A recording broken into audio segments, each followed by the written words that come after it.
Capítulo 13. Alice Pynchon. Certo dia, chegou um recado do respeitável Gervase Pynchon para o jovem carpinteiro Matthew Mowley, determinando a sua presença imediata na casa das 7 torres. "E o que quer o seu patrão comigo?" perguntou o carpinteiro ao negro mandado por Sr. Pynchon. "A casa está precisando de algum conserto? É possível, depois de tanto tempo, e sem culpa de meu pai, que a construiu. Ainda no último sabá, estive lendo inscrição no túmulo do coronel, e, calculando-se pela data, já há 37 anos que a casa foi construída. Não é de se admirar que haja necessidade de algum conserto no telhado." "Não sei o que o patrão está querendo", disse Cipio. "A casa é muito boa, e o velho coronel Pynchon também acha. Não sei por que o velho há de assombrar a casa e atormentar um pobre negro como faz." "Está bem, Cipio", disse o carpinteiro, rindo. "Diga a seu patrão que já vou. Para fazer um serviço bem feito, ele não pode arranjar o melhor. Mas quer dizer que a casa é mal assombrada, hein? Será preciso um operário melhor do que eu para afastar os espíritos da casa das 7 torres, mesmo se o coronel ficar quieto", acrescentou, em voz muito baixa, falando consigo mesmo. "Meu avô, o feiticeiro, há de perseguir os Pynchon, enquanto aquelas paredes estiverem de pé." "O que está aí resmungando sozinho, Matthew Mowley?" perguntou Cipio. "E por que está me olhando com essa cara feia?" "Não importa", retrucou o carpinteiro. "Está achando que só você é que pode ter cara feia? Diga ao seu patrão que já vou.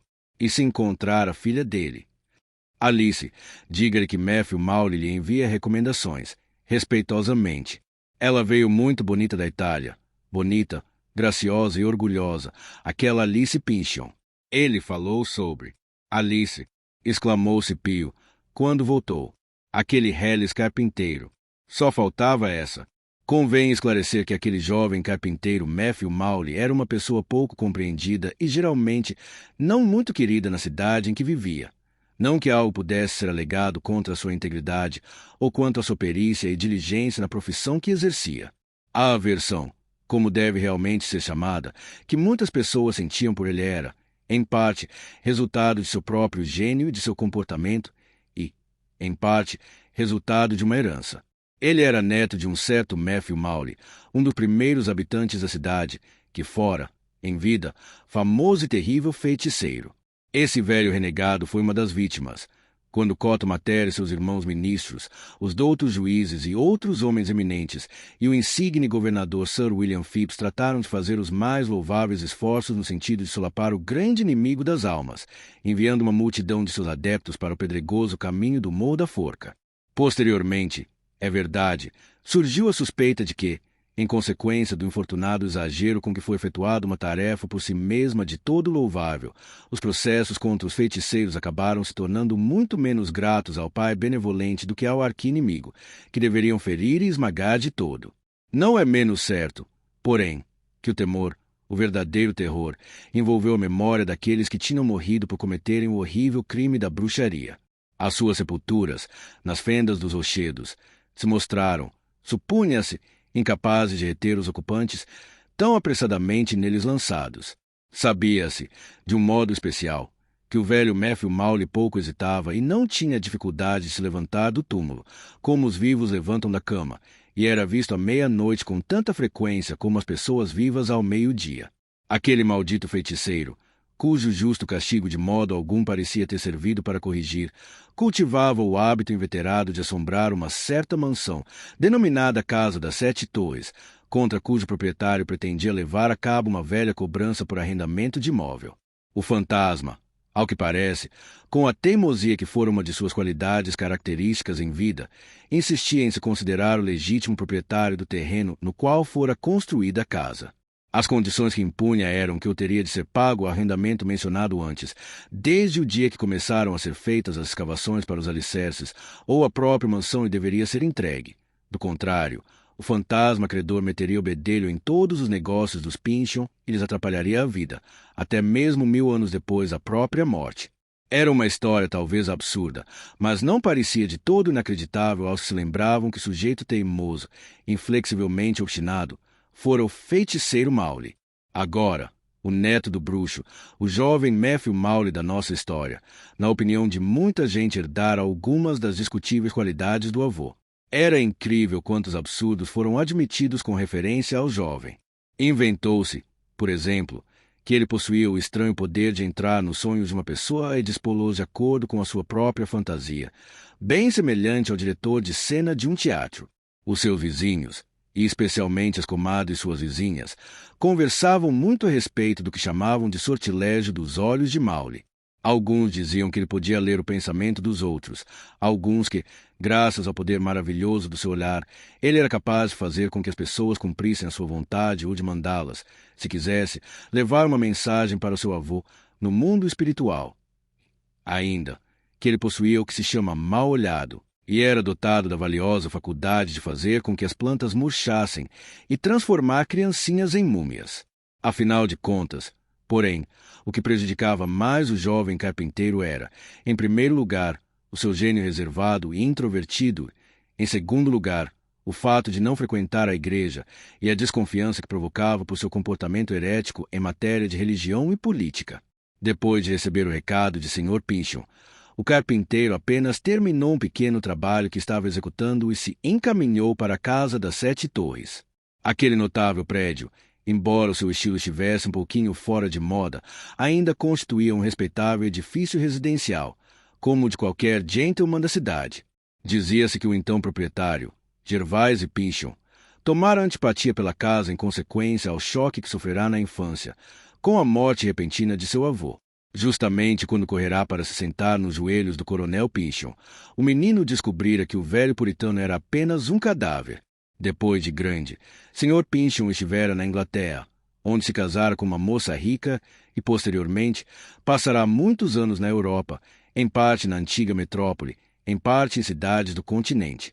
Durante esse tempo, a mansão da família ficou entregue a um parente, que teve permissão de habitá-la até o regresso do dono, com a condição de mantê-la em perfeito estado. Tão fielmente tinha sido cumprido esse contrato que, ao aproximar-se da casa, o carpinteiro, com seu olhar apurado, nada notou de anormal. O cimo das torres se erguia majestosamente, o telhado de ardósia parecia inteiramente à prova de água da chuva, a pintura das paredes se conservava perfeita e brilhava à luz do sol, como se tivesse sido feita uma semana antes. A casa tinha aquele agradável aspecto de vida que se assemelha à jovial, expressão da fisionomia humana provocada por uma atividade satisfatória. Podia-se ver de pronto que havia em seu interior a agitação de uma grande família. Um enorme carregamento de través e pranchas de carvalho estava atravessando o portão e sendo conduzido para o barracão atrás da casa, a gorda cozinheira, ou, mais provavelmente, governanta, se encontrava junto à porta, regateando o preço de alguns perus e galinhas que um roceiro vendia. De vez em quando, uma criada bem vestida e outras vezes o rosto escuro de uma escrava apareciam do outro lado das janelas, na parte baixa da mansão. Em uma janela aberta do segundo pavimento, debruçada sobre alguns vasos de belas e delicadas flores, exóticas, mas que jamais tinham conhecido um sol tão agradável quanto o sol de outono da Nova Inglaterra, via-se uma jovem, exótica, bela e delicada como as flores. A sua presença imprimia uma graça indescritível e um leve sortilégio a toda a mansão, que, sob outros aspectos, era sólida, bonita e adequada à residência de um patriarca, que podia fixar o seu posto de comando na torre da frente e destinar os outros a cada um de seus 6 filhos, enquanto a grande lareira no centro simbolizava o coração hospitaleiro do velho, que a todos levava o calor, e fazia um grande todo com as 7 menores. Na torre da frente havia um relógio de sol vertical, e, ao passar debaixo dele, o carpinteiro levantou a cabeça e olhou as horas. 3 horas, disse consigo mesmo. Meu pai me contou que este relógio começou a funcionar apenas 1 hora antes da morte do velho coronel. Como continua a marcar a hora certinho, há 37 anos. A sombra vai avançando e está sempre atrás do raio de sol. Poderia ser mais correto para um operário, como Matthew Maury, chamado à casa de um homem importante, entrar pela porta dos fundos, por onde os criados e trabalhadores geralmente entravam, ou, pelo menos, pela porta de lado, onde a classe um tanto superior dos vendedores era admitida. O carpinteiro, porém, era, por natureza, altivo e orgulhoso. Além disso, naquele momento, Sentia o coração amargurado com a lembrança da iniquidade hereditária, pois achava que a grande casa dos Pynchon se erguia em um terreno que deveria ser dele próprio. Naquele lugar exato, junto de uma fonte de deliciosa água, seu avô derrubara os pinheiros e construir uma cabana, na qual nasceram seus filhos, e fora somente das mãos de um morto que o coronel Pynchon arrancara a escritura de compra e venda. Assim, o jovem Maury caminhou sem hesitação para a porta principal, sob um portal de carvalho trabalhado, e bateu na aldrava com tal força que seria de se imaginar que o próprio feiticeiro malcriado é que se encontrava no limiar. Cipio correu a abrir a porta com uma prodigiosa pressa, mas arregalou os olhos, espantado, ao ver que se tratava apenas do carpinteiro. Deus que nos acuda! Que homem importante é este carpinteiro! Resmungou. Até parece que ele trouxe o maior martelo que tem, para bater na porta. Aqui estou, anunciou Maury rispidamente. Me mostre o caminho para a sala de seu patrão. Quando entrou na casa, acordes de uma doce e melancólica música vibravam ao longo do corredor, vindos de um dos aposentos do pavimento superior. Era o cravo que Alice Pynchon trouxera de além-mar. A bela Alice passava a maior parte do tempo de folga entre flores e música, embora as primeiras depressa murchassem e a música fosse muitas vezes triste. Fora educada no exterior e não podia se conformar de boa vontade com os costumes da Nova Inglaterra, onde nada de belo se criava. Como o Sr. Pynchon estava aguardando com impaciência a chegada de Maury, Cipio, naturalmente, não perdeu tempo em levar o carpinteiro à presença de seu senhor. O aposento em que este último se achava era uma sala de bom tamanho, dando para o quintal da casa, e tendo as janelas em parte sombreadas pelas copas das árvores frutíferas. Tratava-se do aposento particular de Sr. Pynchon, com um mobiliário elegante e caro, que procedia principalmente de Paris. O soalho, o que não era comum naqueles dias, estava coberto com um tapete tão hábil e ricamente confeccionado que as suas flores pareciam de verdade. Em um canto, uma mulher de mármore ostentava uma beleza que constituía a sua única vestimenta. Das paredes pendiam quadros, que pareciam velhos e ostentavam um matiz suave impregnando todo o seu trabalhado esplendor. Perto da lareira, via-se um lindo armário de ébano, incrustado de marfim. Um móvel antigo, que Sr. Pynchon comprará em Veneza e que usava para guardar a sua coleção de medalhas, moedas antigas e outras pequenas valiosas curiosidades que arrecadará em suas viagens. Com toda essa variedade de decoração, no entanto, a sala apresentava suas características originais. A trave baixa, a viga transversal, a lareira com tijolos holandeses de estilo antiquado, de maneira que se tornará o símbolo de uma mentalidade cheia de ideias alienígenas e artificialmente refinada, mas nem maior e nem exatamente mais elegante do que antes. Havia dois objetos que pareciam bem fora de lugar naquela sala muito bem mobiliada.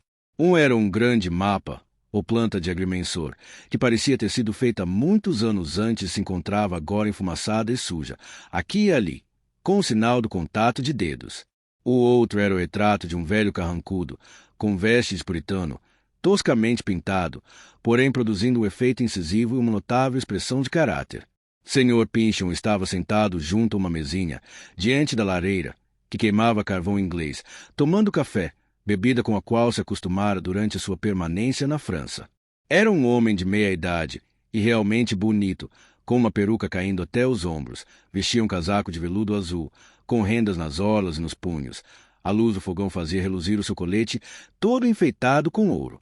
Quando Cipio entrou, conduzindo o carpinteiro, Sr. Pynchon virou-se um pouco, mas logo retomou a antiga posição, e voltou deliberadamente a beber o café, sem dar importância à presença do visitante que ele mesmo mandara chamar. Não que tivesse a intenção deliberada de ser grosseiro ou de mostrar desdém pelo outro, do que, na verdade, se envergonharia. Mas jamais ocorreu a ideia de que uma pessoa da posição social de Maury tivesse a pretensão de ser tratada com cortesia, ou que se preocupasse, de qualquer maneira, com tal coisa. O carpinteiro, porém, imediatamente caminhou até junto da lareira e virou-se, a fim de olhar de frente para Sr. Pynchon. O senhor mandou-me chamar, disse. Faça o favor de explicar o que deseja, para que eu possa voltar para o meu serviço. Ah, desculpe-me, exclamou o Sr. Pynchon, sem se alterar. Não pretendo tomar o seu tempo sem uma recompensa. Seu nome, se não me engano, é Maury, Thomas ou Matthew Maury, filho ou neto do construtor desta casa. Matthew Maury, replicou o carpinteiro, filho daquele que construiu esta casa e neto do legítimo proprietário deste terreno. Sei qual é a controvérsia que está aludindo, observou o Sr. Pynchon, com imperturbável equanimidade. Estou bem a par do fato de meu avô ter sido obrigado a recorrer à justiça para provar o seu direito ao terreno onde foi construída esta casa. Não vamos renovar a discussão, se me faz o favor. O assunto foi resolvido oportunamente pela autoridade competente, equitativamente, segundo é de se presumir, e, de qualquer modo, de maneira irrevogável. No entanto, por mais estranho que seja, a questão que teremos de tratar está, de certo modo, relacionada com tal fato. E essa mesma má vontade, desculpe, não tem intenção de ofender. Essa irritabilidade de sua parte, mostrada até agora, não está fora da questão. Se o senhor é capaz de descobrir algo que lhe interessa no natural ressentimento de um homem pelas injustiças cometidas contra sua família, Sr. Pynchon, disse o carpinteiro, estou às suas ordens. Acredito no que está dizendo, Sr. Mowley, disse o dono da mansão, sorrindo, e vou dizer como é que os seus sentimentos hereditários, justificados ou não, podem ter a ver com os meus negócios. Já deve ter ouvido dizer, suponho, que a família Pynchon, desde o tempo do meu avô, vem reivindicando, ainda sem solução, o domínio de grande extensão de terras no leste, não é mesmo? Sim, muitas vezes, respondeu Mowley, com um sorriso involuntário. Muitas vezes meu pai me falou sobre isso. Essa pretensão, continuou Pynchon, depois de uma pausa, como se estivesse imaginando que poderia significar o sorriso do outro, parecia estar prestes a ser atendida plenamente por ocasião da morte de meu avô. É bem sabido que ele não esperava que houvesse demora ou dificuldade no atendimento. Ora, o coronel Pynchon, nem é preciso lembrar, era um homem prático, bem a par dos negócios públicos e privados, e de modo algum homem para acalentar esperanças infundadas ou tentar levar a cabo um projeto impraticável. É de se concluir, portanto, evidentemente, que ele tinha motivos, desconhecidos de seus herdeiros, para a confiança com que encarava o sucesso da pretensão às terras do território oriental. Em resumo, acredito, e meus advogados também acreditam, e o que, além disso, é confirmado, de certo modo, por tradições da família, que meu avô possuía alguma escritura ou algum outro documento indispensável para provar a legitimidade da reivindicação, mas que desapareceu mais tarde. É muito provável, disse Matthew Mowley, e, mais uma vez, um sorriso sarcástico entreabriu-lhe os lábios. Mas o que tem a ver um pobre carpinteiro com os grandes negócios da família Pynchon? Talvez nada, replicou o Sr. Pynchon. Possivelmente, muito. Seguiu-se uma longa conversa entre Matthew Mowley, o dono da Casa das Sete Torres, sobre o assunto que este último abordará. O fato é que, embora o Sr. Pynchon hesitasse um pouco em se referir a histórias tão excessivamente absurdas em seu aspecto, a crença popular atribuía uma misteriosa conexão e dependência entre a família dos Mowley e as vastas terras reivindicadas pelos Pynchon. Costumava-se dizer que o velho feiticeiro, apesar de enforcado como estava, levará melhor em sua briga com o coronel Pynchon, a tal ponto que tomara posse das vastas terras do leste, em troca de 1 acre ou 2 o terreno do casarão. Uma mulher muito velha, que morrera recentemente, usava muitas vezes em suas conversas a metáfora de que milhas e milhas das terras do território oriental tinham sido enterradas na cova de Mowley, que, por sinal, não passava de uma cova bem rasa, entre 2 rochedos, perto do cume do Morro da Forca. E, quando os advogados procuravam descobrir o paradeiro do documento desaparecido, dizia-se que ele jamais seria encontrado, a não ser se fosse na mão do esqueleto do feiticeiro. Tão grande foi o valor que os argutos advogados atribuíram a tais rumores, mas Sr. Pynchon não achou conveniente revelar esse fato ao carpinteiro, que haviam, secretamente, revistado o túmulo do feiticeiro. Nada foi descoberto, a não ser que a mão do esqueleto havia inexplicavelmente desaparecido. Ora, havia algo de incontestavelmente importante no fato de uma parte do que se dizia sobre o caso provir, ainda que de maneira duvidosa e indistinta, de palavras ocasionais e obscuras, insinuações do filho do feiticeiro executado e pai do carpinteiro Matthew Mowley. E, nesse ponto, Sr. Pynchon estava em condições de fazer uma contribuição baseada em seu próprio testemunho pessoal. Embora não passasse, na época, de uma criança, lembrava-se, ou imaginava lembrar-se, que o pai de Matthew tivera de executar um serviço na véspera, ou, possivelmente na manhã do próprio dia da morte do coronel, naquele mesmo aposento onde ele e o carpinteiro estavam agora conversando. Certos documentos pertencentes ao coronel Pynchon, como seu neto se lembrava distintamente, se encontravam espalhados em cima da mesa. Matthew Mowley compreendeu a suspeita insinuada. "Meu pai", disse ele, mas ainda com sorriso escarninho lhe sombreando a fisionomia. "Meu pai era um homem mais honesto do que o sanguinário coronel. Nem para fazer valer o seu direito, iria tirar um daqueles papéis." "Não vou me rebaixar em discutir", exclamou o Sr. Pynchon, altivo e compenetrado. "Nem vou me ofender com suas grosserias a respeito de meu avô e de mim mesmo.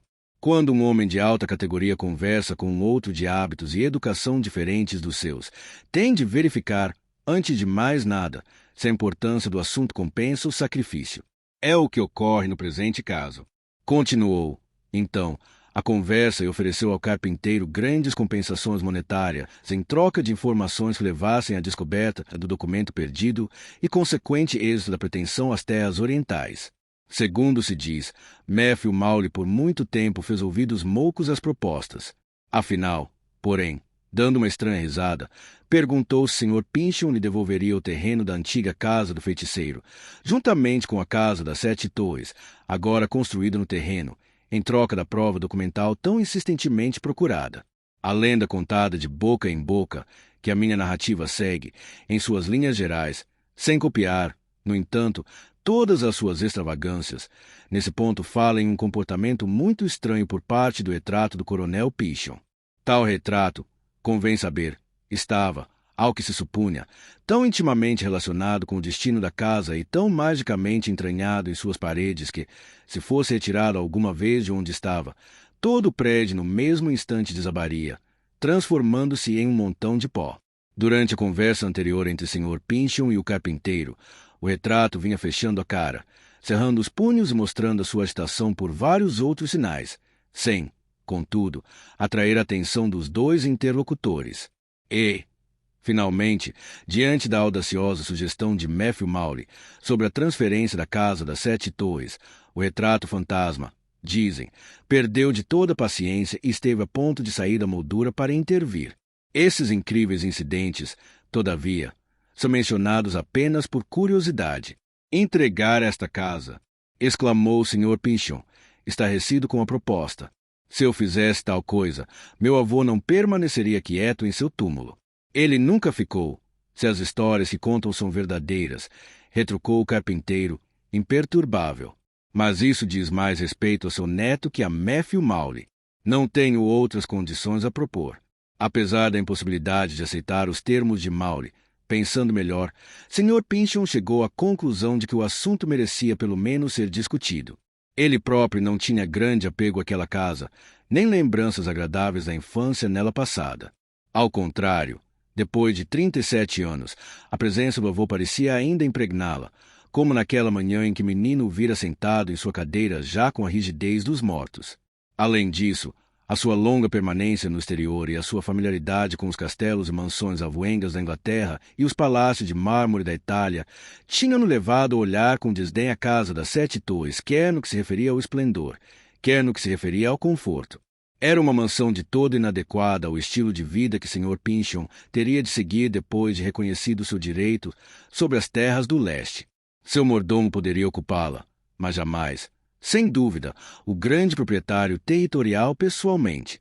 No caso de sucesso, em verdade, a sua intenção era voltar para a Inglaterra, e já teria mesmo deixado aquela casa se a sua própria fortuna, assim como a de sua falecida esposa, não começasse a dar sinais de esgotamento.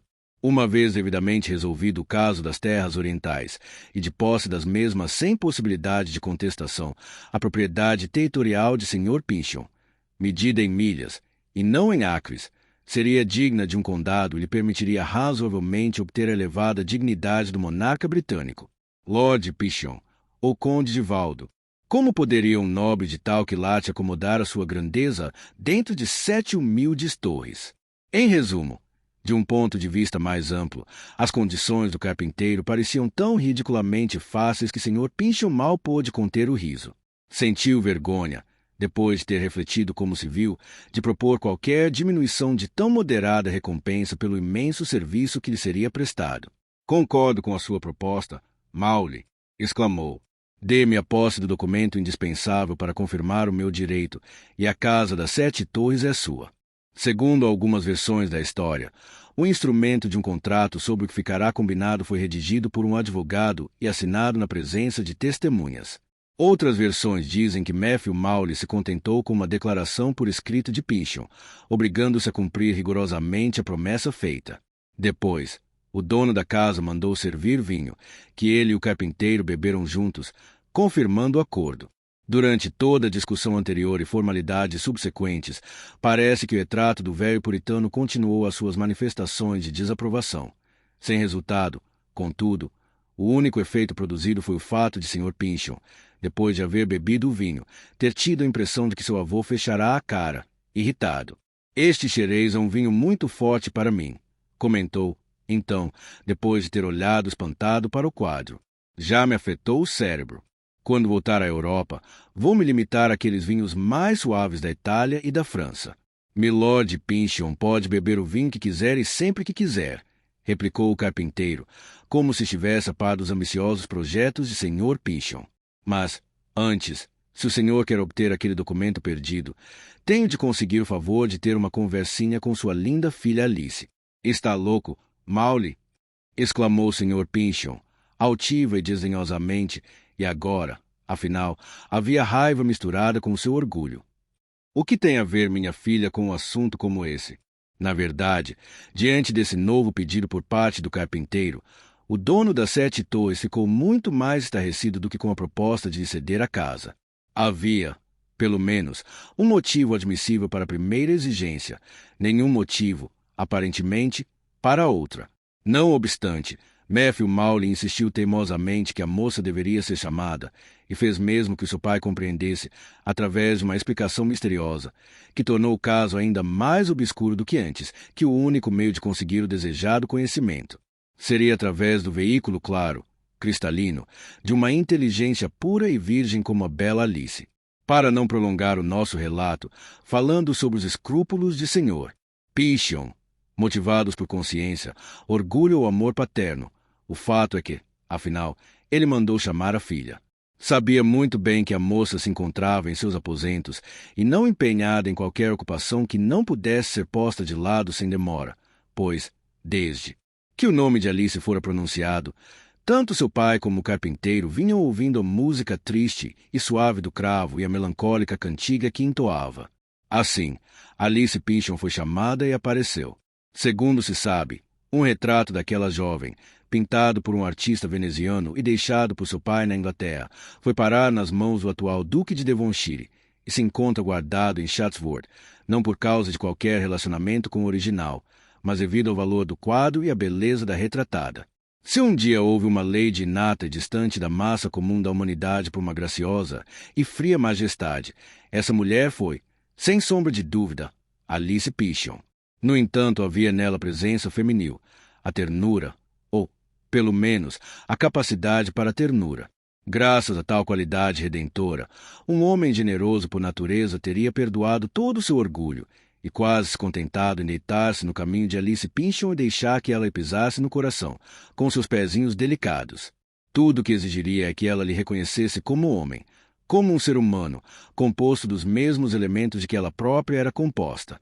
Quando entrou na sala, Alice logo avistou o carpinteiro, que se encontrava no centro do aposento, vestindo uma jaqueta de lã verde, calça larga, aberta nos joelhos e com um bolso fundo para guardar a sua régua, cuja ponta aparecia do lado de fora. Era um emblema tão perfeito de sua profissão como a espada de cerimônia de Sr. Pynchon era o emblema de suas pretensões aristocráticas. Um brilho de aprovação artística perpassou no olhar de Alice Pynchon. A moça foi tomada de admiração, que não tentou de modo algum esconder, pela notável esbeltez, vigor e energia da figura de Maury. Mas aquele olhar de admiração, que, talvez, a maior parte os outros homens guardaria na lembrança, durante toda a vida, como uma recordação gratíssima, jamais foi perdoado pelo carpinteiro. Devia ter sido o próprio diabo que dera a Maury tão fina capacidade de percepção. Esta moça estará pensando que sou um animal, pensou ele, cerrando os dentes. Vai saber que tem um espírito humano, e pior para ela, se for mais forte do que o seu. O senhor mandou me chamar, meu pai, disse a moça, com a voz doce e harmoniosa como o som de uma harpa. Mas, se está tratando de negócios com esse moço, por favor, deixe-me voltar. O senhor sabe que não gosto desta sala, a despeito daquele Claude, com que o senhor quer trazer lembranças agradáveis. Por favor, espere um momento, senhorita, interveio Matthew Mowley. Eu e seu pai já conversamos que tínhamos a conversar. Agora é com a senhora que tenho de falar. Alice olhou para o pai surpresa, com uma interrogação nos olhos. Sim, Alice, disse o Sr. Richon, um tanto perturbado e confuso. Este moço, que se chama Matthew Mowley, acha, pelo que pude entender, que será capaz de descobrir, com a sua ajuda, um papel ou pergaminho que desapareceu muito antes de você ter nascido. A importância do documento em questão torna aconselhável não se desprezar qualquer meio, ainda que improvável, que leve à sua descoberta. Você, portanto, me fará um grande favor, querida Alice, se responder às perguntas deste moço e atender aos seus pedidos justos e razoáveis, desde que mostrem estar relacionados com o mencionado objetivo em vista. Como vou estar presente, você não precisa temer qualquer excesso ou grosseria por parte desse jovem. Naturalmente, a conversa será imediatamente interrompida se você assim desejar. Alice Pichon. Começou Matthew Mowley, com toda a deferência, mas com um sarcasmo semi-oculto na expressão do rosto e no tom da voz. Sem dúvida, se sente muito segura na presença de seu pai e perfeitamente protegida por ele. É claro que não tenho apreensão alguma, junto de meu pai, replicou Alice, com voz firme. E nem posso conceber como uma dama, fiel a si mesma, fosse ter medo de quem quer que fosse e em quaisquer circunstâncias. Pobre Alice! Que impulso infeliz a levou a colocar-se assim, de pronto, desafiando uma força que não podia avaliar. Então, Alice, disse Matthew Mowley, oferecendo uma cadeira, com muita cortesia para um simples operário. Quer fazer o favor de sentar-se, embora seja um favor de todo acima dos méritos de um pobre carpinteiro, fixar os seus olhos nos meus? Alice atendeu ao pedido. Era muito orgulhosa. Deixando de lado todas as vantagens da posição social, a linda moça parecia consciente de um poder, combinação de beleza, alta e imaculada pureza e a força protetora da feminilidade, que tornava sua esfera impenetrável, a não ser-se traída interiormente. Por instinto sabia, talvez, que alguma potência sinistra ou maligna se esforçava agora para atravessar as suas barreiras, e ela não devia fugir do desafio. Assim, Alice lançou o poder feminino contra o poder masculino, uma luta desigual para a mulher. Enquanto isso, seu pai virar as costas parecia absorvido na contemplação de uma paisagem de Claude, na qual uma perspectiva mista de sombra e de listas ensolaradas penetrava tão remotamente em um velho bosque que não seria de se admirar que, em sua fantasia, Sr. Pynchon tivesse ele próprio se perdido nas desnorteantes profundezas do quadro. A verdade, porém, é que, naquele momento, o quadro, para ele, não se mostrava mais distinto do que a descorada parede de onde pendia. Sua mente se perturbava com muitas e estranhas histórias que ouvirá contar, atribuindo qualidades misteriosas, se não sobrenaturais, àqueles Mowley, tanto ao neto ali presente como aos seus dois ascendentes imediatos. A longa permanência de Sr. Pynchon no exterior, sua convivência com homens cultos e atualizados, homens da corte, da alta sociedade e livres pensadores, concorrera muito para solapar as sombrias superstições puritanas, das quais não escapava inteiramente pessoa alguma daquele tempo nascida na Nova Inglaterra. Por outro lado, porém, toda a comunidade não acreditara que o avô de Mowley era um feiticeiro, o crime não ficará provado, não transmitirá ele um legado de ódio contra os Pynchon a seu único neto, que, ao que parecia, se achava agora em vias de exercer uma sutil influência sobre a filha da família sua inimiga. Não seria essa influência a mesma que era chamada feitiçaria? Virando-se, viu, de relance, o rosto de Mowley no espelho. A alguns passos de Alice, com os braços levantados, o carpinteiro fazia um gesto como estivesse trazendo de cima para baixo, vagarosamente, um grande e invisível peso sobre a moça. "Pare, Mowley!" exclamou o Sr. Pynchon, avançando. "Eu o proíbo de continuar." "Por favor, meu querido pai, não interrompa o moço", disse Alice, sem mudar a sua posição. "Os seus esforços vão ser inúteis, pode estar certo." De novo o Sr. Pynchon voltou a olhar o quadro de Claude Lorrain. Foi, pois, por vontade da filha, contrária à sua própria vontade, que a experiência seria tentada plenamente. De então para diante, portanto, não lhe competia senão consentir, sem estimular. E, afinal de contas, não era mais por causa da filha do que por sua própria causa que desejava o êxito de tal tentativa. Uma vez encontrado o pergaminho perdido, a linda Alice Pynchon, com o rico dote que poderia oferecer, estaria em condições de se casar com um duque inglês ou um príncipe reinante alemão, em vez de se tornar esposa de algum clérigo ou advogado da Nova Inglaterra. Assim pensando, o ambicioso pai quase consentia, em seu coração, que, se o poder diabólico fosse necessário para a descoberta do pergaminho, que Maury o exercesse, a pureza de Alice a protegeria. Com a mente repleta de imaginária magnificência, Sr. Pynchon ouviu uma exclamação em voz baixa da filha. Uma exclamação abafada, tão indistinta que se tinha a impressão de que apenas metade de sua vontade ditava as palavras, muito indefinidas para serem inteligíveis. No entanto, era um pedido de socorro. A consciência lhe dizia que era, e, chegando aos ouvidos como pouco mais que um sussurro, era um grito de desespero, que ecoou por muito tempo em seu coração de pai. Dessa vez, porém, o pai não se voltou para ver o que estava acontecendo. Depois de algum tempo, Maury falou. Veja sua filha. Sr. Pynchon aproximou-se apressadamente. O carpinteiro estava de pé, ereto, diante da cadeira de Alice e apontando com o dedo indicador para a moça, com uma expressão de triunfo, cujos limites não podiam ser definidos, como se, na verdade, a sua esfera se estendesse, vagamente, rumo ao invisível e ao infinito. Alice estava sentada em uma atitude de repouso completo, com as madeixas do cabelo castanho caídas sobre os olhos. Eila! Exclamou o carpinteiro. Fale com ela. Alice, filhinha, chamou o Sr. Pynchon. Minha Alice. A moça nem se mexeu. Fale mais alto. Convidou Maury, sorrindo. Alice, acode, implorou o pai, quase gritando. Não posso vê-la assim. Acode. Falou, com terror refletido na voz, bem junto do ouvido da filha, sempre tão sensível a qualquer tom de voz mais elevado. Era evidente, porém, que ela não ouvia, e experimentou a indescritível sensação de que havia uma distância intransponível entre ele e Alice, ao perceber a impossibilidade de fazê-la ouvir a sua voz. É melhor tocá-la, aconselhou Matthew Maury. Pode sacudi-la, e com muita força. As minhas mãos são muito grosseiras por causa do uso constante do machado, do serrote e da plaina. Senão eu poderia ajudá-lo. Sr. Pynchon apertou a mão da filha com força, beijou-a, com o coração batendo descompassadamente. Depois, como que furioso com a sua insensibilidade, sacudiu-a com toda a força, com tal violência que, um momento depois, se afligia ao pensar no que fizera. Largou-a afinal, e Alice, cuja fisionomia se mantivera impassível, voltou à mesma atitude de antes de terem sido feitas aquelas tentativas de acordá-la. Maury mudou de posição, de sorte que o rosto da jovem ficou voltado para ele, ligeiramente, mas de uma maneira que parecia indicar a dependência de seu próprio sono na direção do carpinteiro.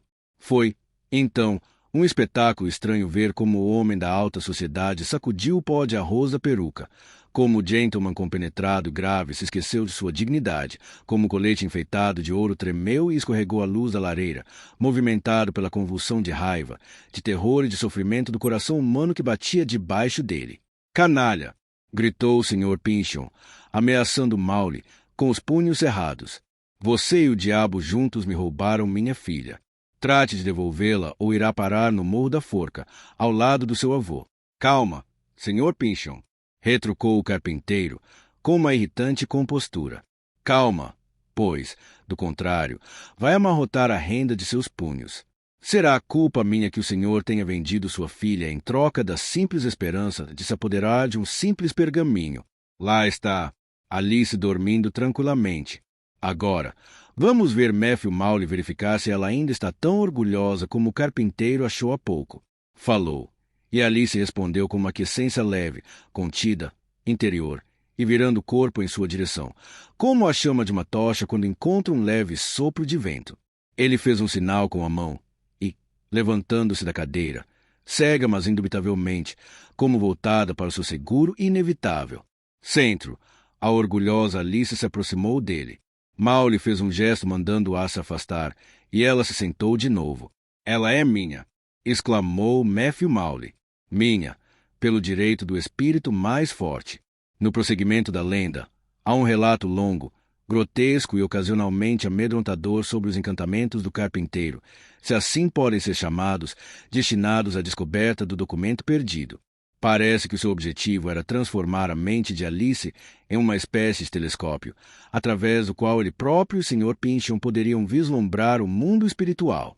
Conseguiu algo nesse sentido, mantendo uma espécie imperfeita de conversa com pessoas falecidas, sob cuja custódia o valioso segredo fora levado para fora da terra. Durante o seu transe, Alice descreveu 3 figuras presentes à sua percepção espiritualizada. Uma era um cavalheiro idoso, solene, de expressão fisionômica severa, vestido no túmulo como para uma festa solene, mas com uma grande mancha de sangue em sua faixa ricamente bordada. A segunda era um velho, mal vestido, de rosto moreno e fisionomia maligna, e uma corda ao redor do pescoço. A terceira, uma pessoa de idade não tão avançada como as outras 2, mas já no começo da velhice, usando uma grosseira túnica de lã e calção de couro, com uma régua de carpinteira aparecendo no bolso. Lateral.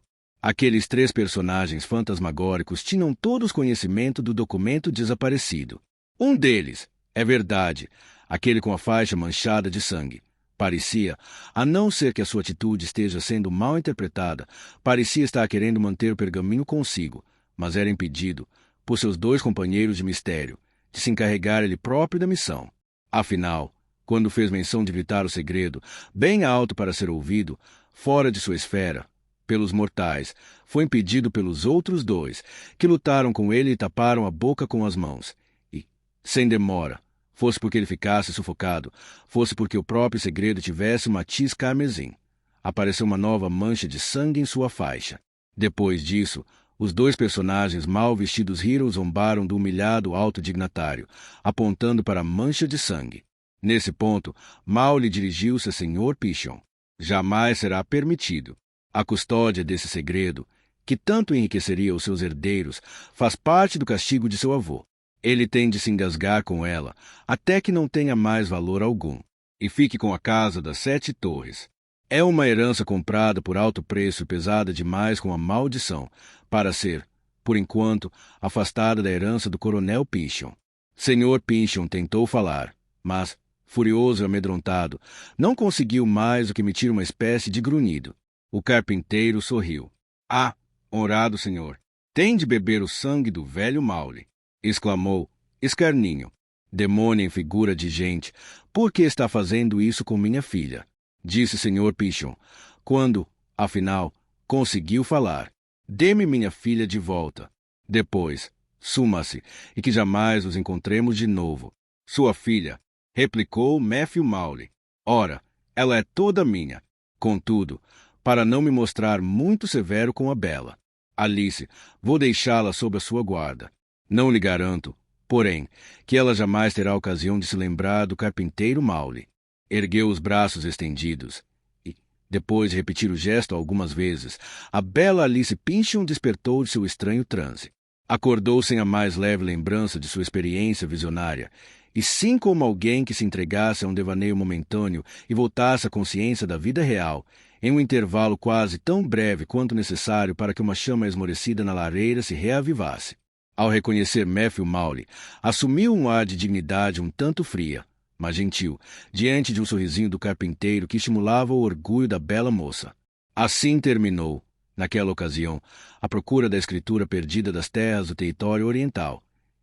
Embora a busca tivesse sido mais tarde renovada, jamais aconteceu que um Pynchon pudesse ver sequer o pergaminho.